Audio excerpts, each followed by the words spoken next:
ये है मारुति सुजुकी की फ्रॉन्क्स, या फिर आप कह सकते हैं ये है टोयोटा की टेज़र। इनफैक्ट टेज़र ही है आज मेरे पास, लेकिन ये बेस्ड है फ्रॉन्क्स के ऊपर ही। और आज मैं आपको बताऊंगा इस गाड़ी के कुछ प्रोज और कुछ कॉन्स, और बताऊंगा कि क्या ये गाड़ी आपको लेनी चाहिए स्विफ्ट के ऊपर, Hyundai की एक्स्ट्रा के ऊपर, टाटा की पंच के ऊपर, और साथ ही साथ ग्रैंड i10 नियोस के ऊपर। क्योंकि जो ये गाड़ी है ये एक रेज्ड हैचबैक, लेकिन इसे कहते हैं एक कॉम्पैक्ट क्रॉसओवर। मेरा नाम है आशीष मसीह। अगर पहली बार इस चैनल पे तो प्लीज़ सब्सक्राइब करें, और साथ ही साथ हमारे फ्लिप एंड मनी ऐप पर भी जाए, उसका डिस्क्रिप्शन हमने नीचे बॉक्स में डाल रखा है। Let's get started with the all new Toyota Taisor. आप कहेंगे मैं ऐसे ऊपर क्यों खड़ा हूँ? इसलिए ऊपर खड़ा हूँ आपको बताने के लिए कि यहाँ पर इस गाड़ी में सनरूफ नहीं आता। एक मिसिंग फीचर है इस गाड़ी का, जो इसके राइवल है जैसे कि एक्स्टर या फिर टाटा की पंच, या फिर आप बात करें किसी और गाड़ी की सेम प्राइस पॉइंट पर, उनमें सनरूफ का ऑप्शन आता है आज की डेट में। तो ये एक बहुत बड़ा मिस है टोयोटा की तरफ से। उनको सनरूफ इस गाड़ी में ज़रूर डालना चाहिए था, because that's a factor which makes a big decision when you go to buy a car. So that's the first negative about this car. दूसरा जो बड़ा नेगेटिव इस गाड़ी के अंदर है वो ये है कि जो इसका ये टच स्क्रीन है, ये चलाने में तो ठीक ठाक है, लेकिन इतना कंफ्यूजिंग ऑपरेट करने में इसके अंदर जो मेन्यूज़ हैं, सब मेन्यूज़ हैं, वो ज़्यादा क्लियरली मार्क नहीं है। और कभी कभी अपने आप ही इसका वॉइस असिस्टेंट चलने लगता है। गाड़ी चला रहे होंगे, किसी से बात कर रहे होंगे, तो सडनली चल पड़ेगा और बोलेगा sorry I didn't get you, या ऐसे कुछ। ऐसे हाथ दिखाता हूँ मैं अपनी एग्जाम्पल करके, प्लीज प्ले FM।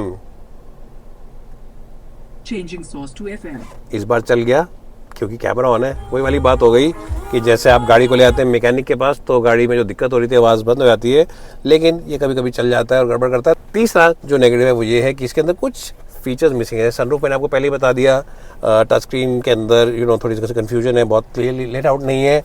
यहाँ पर आपको टायर प्रेशर मॉनिटर नहीं मिलता है, जो कि एक बहुत इंपॉर्टेंट सेफ्टी फीचर आजकल, और मारुति सुजुकी और टोयोटा को दोनों को ही देना चाहिए था। इनफैक्ट टोयोटा को जरूर देना चाहिए था, because they sell it as a premium car at the dealership. तो ये कुछ मिसेज हैं इस गाड़ी के अंदर। और क्या मिसेज हैं आपको पीछे चल के बताते हैं। एक और जो नेगेटिव है वो ये है कि इस गाड़ी के अंदर आपको पीछे स्पेस तो अच्छा खासा मिल जाता है, सीट्स भी काफ़ी कंफर्टेबल हैं और लेग रूम वगैरह भी काफ़ी अच्छा है। इनफैक्ट अगर आप कंपेयर करते हैं इस गाड़ी को किया की सॉनेट के साथ, या आप कंपेयर करते हैं इसको टाटा की पंच के साथ, या आप कंपेयर करते हैं इसको Hyundai की एक्स्ट्रा वगैरह के साथ, तो उन सब गाड़ियों से ज़्यादा नी रूम आपको मिल जाता है। हेडरूम भी ठीक ठाक है, लेकिन आपको आर्मरेस्ट नहीं मिलता है पीछे। ये एक नेगेटिव चीज़ है, क्योंकि अगर आप सिर्फ 2 लोग जा रहे हैं तो आप चाहेंगे कि आर्मरेस्ट हो, कप होल्डर्स वगैरह हो, बॉटल होल्डर हो, तो वो एक चीज़ मिसिंग है इस गाड़ी के अंदर। और साथ ही साथ आजकल सारे मैन्युफैक्चरर्स ब्लाइंड्स देने जो इंटीग्रेट होकर आते हैं, ये भी इन्हें अपडेट करके भी इस गाड़ी के अंदर डालना चाहिए। साथ ही साथ कुछ पॉजिटिव्स भी शुरू कर देते, नहीं तो आप कहेंगे बहुत ही नेगेटिव आदमी, बहुत नेगेटिव बातें कर रहा है। पॉजिटिव पीछे का ये है कि स्पेशियस गाड़ी है, बहुत ही आरामदायक सीट्स हैं, और यूवी प्रोटेक्टेड ग्लास आपको इसके अंदर मिलता है हरे रंग का, जिससे एसी की जो ओवरऑल एक कूलिंग इफेक्ट है इम्प्रूव और एनहांस होकर आती है। So this is something which is very unique, and this is something which is very good on the Toyota Taisor, and it definitely gives you little bit of privacy and gives you better cooling at the back. तो yes, पीछे seat में भला ही armrest ना हो, लेकिन space अच्छा है, seats comfortable है, नी और हिप एंगल अच्छा है, USB चार्जिंग पॉइंट्स मिल जाते हैं, एसी वेंट्स मिल जाते हैं, और यूवी प्रोटेक्टेड ग्लास मिलता है पीछे भी और आगे भी। हमने आपको इतने सारे नेगेटिव बता दिए, कुछ पॉजिटिव भी आपको बता दिए। पॉजिटिव इस गाड़ी में बहुत सारे हैं, और पहला बड़ा जो पॉजिटिव है वो ये है कि जो इसका बूट है ये बहुत ही डीप एंड स्पेशियस बूट है। जब आप पार्सल शेल्फ को उठा के देखेंगे तब आप देखेंगे कि बहुत ही चौड़ा बूट है, डीप बूट है, और लोडिंग सील भले इस बूट में थोड़ा बहुत हो, लेकिन इसके अंदर आप बड़े बड़े बैग्स आराम से रख सकते हैं। और हाँ, अगर आप पीछे की सीट गिरा देते हैं तो आप इसके अंदर एक AC का यूनिट विद इट्स पैकिंग भी रख सकते हैं। यानी कि अगर आपकी सासू माँ आ रही हैं बाहर से और आप लेके आ रहे हैं उन्हें कहीं दूर से, और वो आपके लिए गिफ्ट काफ़ी सारे लाई हैं, तो इस गाड़ी में उनका सारा सामान आराम से एडजस्ट हो जाएगा। So the boot on this car is definitely better than the Tata Punch, is definitely better than the Hyundai Exter, and some of its other rivals as well. I'll give the boot a strong score of 10 out of 10, क्योंकि shape और size के हिसाब से it is quite practical and very spacious as well. एक बहुत ही बड़ा positive इस गाड़ी का ये है कि इसके अंदर आपको 2 इंजन ऑप्शन मिल जाते हैं। अगर आप 1.2 लेना चाहते हैं तो वो भी आप ले सकते हैं। It's a very smooth, silkie smooth engine in fact, और 88 bhp का इंजन ज़रूर है, लेकिन पावर और फ्यूल एफिशिएंसी में अच्छा है। और साथ ही साथ अगर आप चाहते हैं परफॉर्मेंस, तो आप ले सकते हैं ये टर्बो यूनिट जो बनाता है 100 bhp से ज़्यादा। और ये जो इंजन है ये परफॉर्मेंस के साथ साथ ही माइलेज भी आपको अच्छी देता है। 3 cylinder engine with a turbo.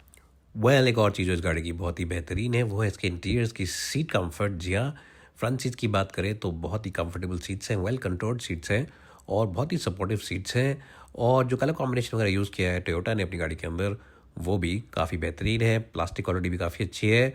और साथ ही साथ एक और चीज़ जो बहुत ही बढ़िया है वो ये है कि बेस वर्जन से ही आपको मिल जाता है ऑटोमेटिक क्लाइमेट कंट्रोल। जी हाँ, ऑटोमेटिक क्लाइमेट कंट्रोल आपको मिल जाएगा बेस वर्जन से, जिससे कि आपको कैबिन इस गाड़ी का बहुत ही प्रीमियम और अप मार्केट फील होता है। साथ ही साथ जो इसका इंस्ट्रूमेंटेशन है, जो गेजेस है तो यह हालांकि analogue gauges, but they look really sporty, very important and very youthful. और साथ ही साथ बीच में आपको छोटा सा डिजिटल गेजेस का क्लस्टर मिल जाता है, जहाँ पे आपको बहुत सा इन्फॉर्मेशन मिलती है, जैसे कि पावर कितना यूज़ कर रही है गाड़ी, टॉर्क कितना यूज़ कर रही है, अभी इसके अंदर आपको जी फोर्सेस कितने लग रहे हैं, और साथ ही साथ माइलेज वगैरह बता देती है, लाइव एक्यूरेट माइलेज बताती है, और क्या ओवरऑल फिगर दे रही है, डिस्टेंस टू एम्प्टी कितना है, इस टाइप की फिगर्स और इस टाइप की इन्फॉर्मेशन आपको मिलती रहती है। So it is a good combination of features as well as the overall build quality and the ambience also inside the cabin is generally very good. अब इस गाड़ी को आप लेके चलते हैं ड्राइव पर और आपको बताते हैं कि what makes the Toyota Tazzer so nice to drive.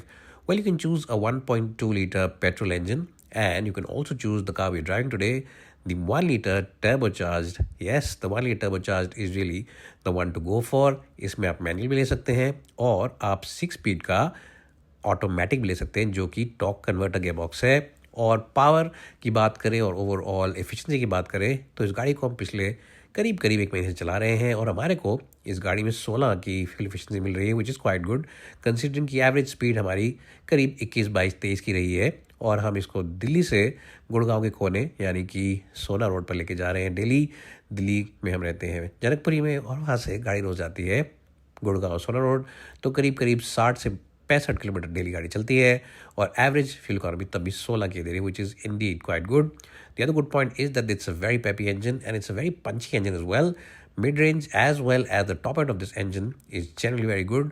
और अगर आप अपने आप को कहते हैं एक शौकिया ड्राइवर, एक कीन ड्राइवर जो गाड़ी लेता ही है सिर्फ भगाने के लिए, मस्ती करने के लिए कि मेरे को मज़ा आया चलाने में, तो you'll really enjoy the overall torque and the power that this engine gives. What's also good is that the gearbox comes with paddle shifters behind the steering wheel, so you do get some sense of control over the gearbox as well. और सबसे अच्छी बात यह है कि हालांकि है ये कॉम्पैक्ट SUV, लेकिन आपको ये ओवरऑल राइड कंफर्ट देती है एक मिड साइज SUV का। The overall suspension setup has been tuned really well. It's sporty and also has a lot of agility, but not compromising on the overall comfort. जी हाँ, अगर आप इसको ले आते हैं गड्ढों से, ऊबड़ खाबड़ रास्तों से, टूटी फूटी सड़कों से, तब भी आपको कंफर्टेबल लगेगा गाड़ी के अंदर और कभी भी आप इरिटेट नहीं होंगे या झटके आपको अंदर महसूस नहीं होंगे। एक और बात जो बहुत ही बेहतरीन लगती है मुझको वो ये है कि इसके अंदर यूवी प्रोटेक्टेड ग्लास आता है गाड़ी में बेस वर्जन से ही, जिससे कि कैबिन की एफिशिएंसी AC की काफ़ी इंप्रूव होती है। और हालांकि अभी बहुत ज़्यादा गर्मियों का मौसम दिल्ली में नहीं आया है, अभी सिर्फ 28, 29, 30 डिग्री तक ही मौसम जा रहा है, लेकिन हमने पहले भी टेज़र रखी है अपने पास, चलाई है, और हमने जो इसका सिस्टर वर्जन है यानी कि मारुति सुजुकी फ्रॉन्क्स वो भी रखा है।